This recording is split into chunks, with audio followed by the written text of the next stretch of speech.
বন দপ্তরে থাকা খাঁচায় বন্দি বেশ কয়েকটি পাখির মৃত্যু। রূপনারায়ণপুর বন দপ্তরের ভিতরে খাঁচার মধ্যে থাকা বেশ কয়েকটি বাদরি পাখির মৃত্যু। জানা যায় যে এই পাখিগুলিকে রানীগঞ্জের এক জায়গা থেকে উদ্ধার করে বন বিভাগের কর্মীরা তাদের খাঁচার মধ্যেই রাখা হয়েছিল বন দপ্তরে। তবে আসানসোল রেঞ্জ আধিকারিক তমালিকা চাঁদ বলেন, রানীগঞ্জ থেকে অনেকগুলি বাদরি পাখি সহ টিয়া পাখি উদ্ধার করা হয়েছিল, যার মধ্যে বেশ কয়েকটি পাখি শতাব্দী পার্ক ও গুঞ্জন পার্কে ছাড়া হয়েছিল। কিন্তু কয়েকটি পাখি বন দপ্তরে ছিল, সেইগুলি হঠাৎ মারা যায়। তাদের প্রতিটি ময়না তদন্ত করা হবে। তার পাশাপাশি একটি বাঁদরও রয়েছে, যার অবস্থা খারাপ, তার চিকিৎসা করানো হচ্ছে বলে তিনি জানান।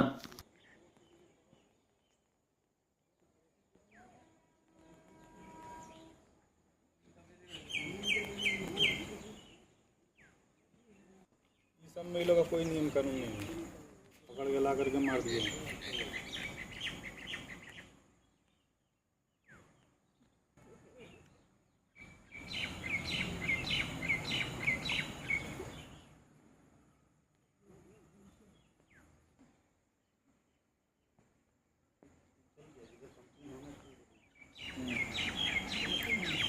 ये तो बेचारा कैसे बांध के रखता है, इनको छोड़ दो।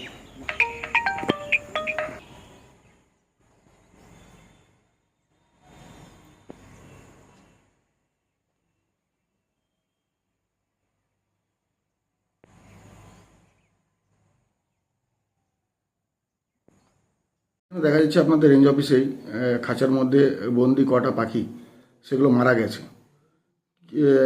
তাদেরকে কোথা থেকে আনা হয়েছিল এবং কিভাবে মারা গেল একটু যদি বলে দেন। আমাদের পাখিগুলোকে রেস্কিউ করা হয়েছিল।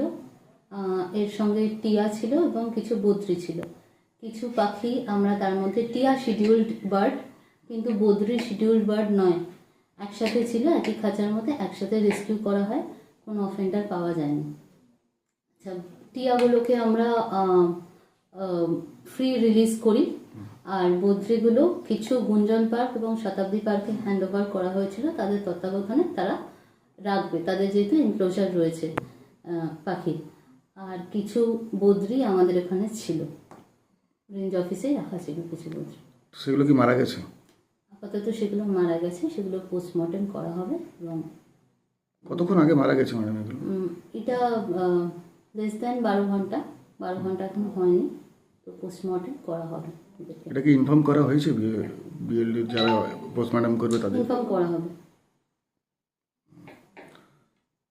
ম্যাডাম আপনার নাম এবং পরিচয়? আমার নাম তমালিকা চন্দ্র, রেঞ্জ অফিসার, আসানসোল টি রেঞ্জ।